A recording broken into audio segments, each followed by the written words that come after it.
ખૂબ જ મહત્વપૂર્ણ બાબતો।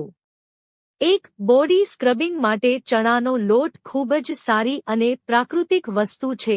સ્નાન કરતા પહેલા ચણાના લોટમાં 1 ચપટી હળદર પાવડર અને કાચું દૂધ ભેળવીને તેની પેસ્ટ બનાવી લો। તેને શરીર પર હળવા હાથે ઘસો, જેનાથી ડેડ સ્કિન નીકળી જાય છે।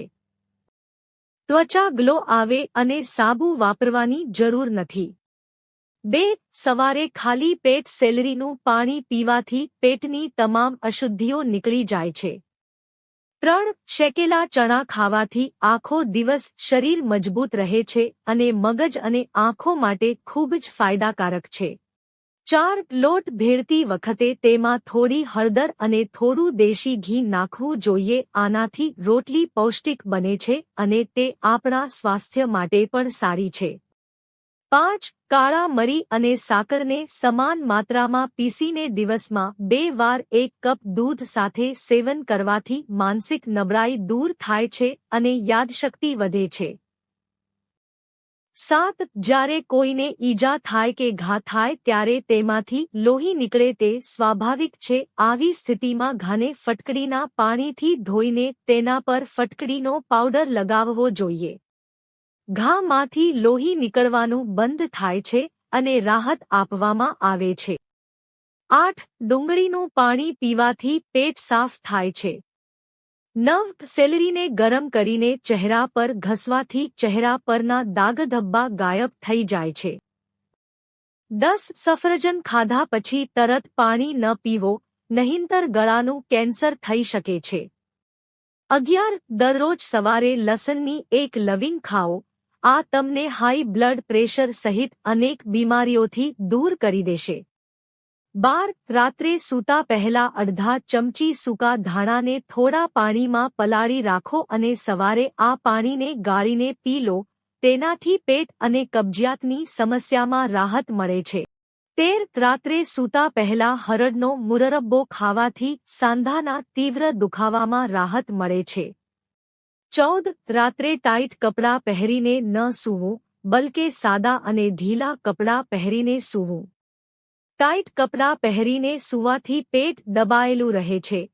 તેનાથી કબજિયાત અને ગેસની સમસ્યા થઈ શકે છે। 15. સવારે ખાલી પેટ પાણીમાં થોડો ફુદીનો પીવાથી ચહેરાના દાગ અને ડાઘ દૂર થાય છે। 16. દૂધમાં મખાના ભેળવીને ખાવાથી તમારા હાડકાં મજબૂત રહેશે। 17. કોઈપણ શાક બનાવતી વખતે તેમાં થોડું પીસેલું કાળા મરી ઉમેરો। તે આપણા સ્વાસ્થ્ય માટે ખૂબ સારું છે અને પેટને પણ સ્વસ્થ રાખે છે।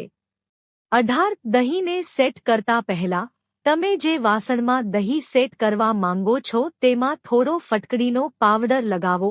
આ દહીંને ઘટ્ટ બનાવવામાં મદદ કરે છે અને ખાટું થતું નથી। 19. બ્રેડ ફ્રીજમાં ન રાખવી જોઈએ જે ફ્રીજમાં સુકાઈ જાય છે। 20. ડુંગળીને પણ રેફ્રિજરેટરમાં ન રાખવી જોઈએ કારણ કે તે ભેજને કારણે બગડી જાય છે। 21. સરસવના દાણાને પીસીને મધ સાથે ચાટવાથી કફ દૂર થાય છે। 22. સૂકા આંબળા બારીક પીસીને દરરોજ સવાર સાંજ 1 ચમચી દૂધ અથવા છાશમાં ભેળવીને પીવાથી ફાયદા છે। 23. જો નાનપણથી જ શરીરને પૂરતું પાણી ન મળે તો હાડકાં પણ નબળા પડી જાય છે। બાળકોને નાનપણથી જ પૂરતા પ્રમાણમાં પાણી પીવાની ટેવ પાડો। 24. સ્થૂળતા ઘટાડવા માટે ઘઉંના લોટની જગ્યાએ જવના લોટની રોટલીનો ઉપયોગ ખોરાકમાં કરો। 25. અડધી ચમચી સેલરી પાવડર દિવસમાં 3 વખત ખાવાથી શરદીના કારણે આવતા તાવમાં રાહત મળે છે। 26. દરરોજ 1 કલાક હસવાથી 400 કેલરી ઉર્જાનો વપરાશ થાય છે, જેનાથી મેદસ્વીતા પણ નિયંત્રણમાં રહે છે। 27. નાસ્પતિનું સેવન ફેફસા અને પાચન તંત્રને લગતા રોગોમાં ખૂબ જ ફાયદાકારક છે, તેથી સિઝનમાં દરરોજ તેનું સેવન કરવું જોઈએ। 28. જો તમને કોઈ પણ કારણસર વારંવાર ઉલટી થતી હોય તો સફરજનના રસમાં ખાંડ અને રોક મીઠું ભેળવીને સેવન કરો, તેનાથી તરત જ રાહત મળશે। 29 જો તમને દાદ થઈ ગઈ હોય અને ખૂબ જ ખંજવાળ અને દુખાવો થતો હોય તો થોડા તુલસીના પાનમાં 1 ચમચી લીંબુનો રસ નાખીને પીસી લો. આ પેસ્ટને દરરોજ દાદ પર લગાવવાથી દાદની સમસ્યા દૂર થઈ જશે. 30 કેટલાક લોકો ઉતાવળમાં અથવા બીજા શબ્દોમાં કહીએ તો ખૂબ જ ઝડપથી ખાય છે. આવા લોકોમાં સ્થૂળતાનું જોખમ 3 ગણું વધી જાય છે. હંમેશા શાંત વાતાવરણમાં ખાવું જોઈએ અને ધીમે ધીમે ચાવવું જોઈએ. આમ કરવાથી તમે સ્થૂળતાથી દૂર રહી શકો છો. અડધા રોગોમાંથી મુક્તિ પણ. 31 1 ચમચી મધમાં 4 ટીપા લીંબુનો રસ ભેળવીને દાંત અને દાંતમાં ટૂથપેસ્ટની જેમ ઘસવાથી પાયોરિયા મટે છે. આ પ્રયોગ દિવસમાં 2 વાર કરવો જોઈએ. 7 જે વ્યક્તિ પોતાના દાંત પર ચૂલાની રાખ લગાવે છે તેના દાંત મોતીની જેમ ચમકે છે. 33 ઘણીવાર ઘણા લોકો શાકને સ્વાદિષ્ટ બનાવવા માટે તેમાં દહીં ઉમેરતા હોય છે, પરંતુ એક વાતનું ધ્યાન રાખો કે જો તમે શાકમાં દહીં ઉમેરી રહ્યા છો તો શાકમાં દહીં મિક્સ કરો અને તેને પહેલા ઉકાળો, પછી શાકમાં મીઠું નાખીને મિક્સ કરો. કારણ કે ઉકાળતા પહેલા શાકમાં મીઠું ઉમેરવાથી દહીં ફાટી જાય છે. 34 શાકભાજી પર જામેલી ગંદકી અને બેક્ટેરિયાને સાફ કરવા માટે ફટકડીના પાણીનો ઉપયોગ કરી શકાય છે. 35 ઘણી વખત જ્યારે તમે કુકરમાં બટાકાને બાફી લો છો ત્યારે કુકર કાળું થઈ જાય છે અને તમે તેને સાફ કરવા માટે ગમે તેટલી સ્ક્રબ કરો તો પણ તે એક જ વારમાં સાફ થતું નથી.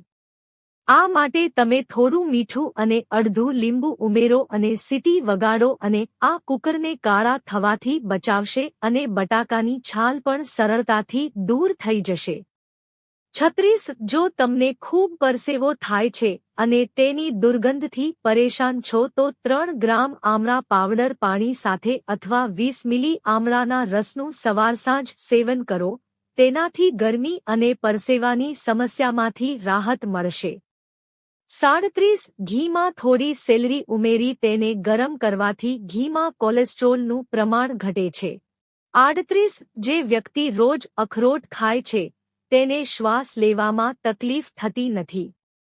39 તમે ખાઓ કે પીઓ તે બધું જ ઝડપથી પચવા માટે અજમાને સારી રીતે ચાવો.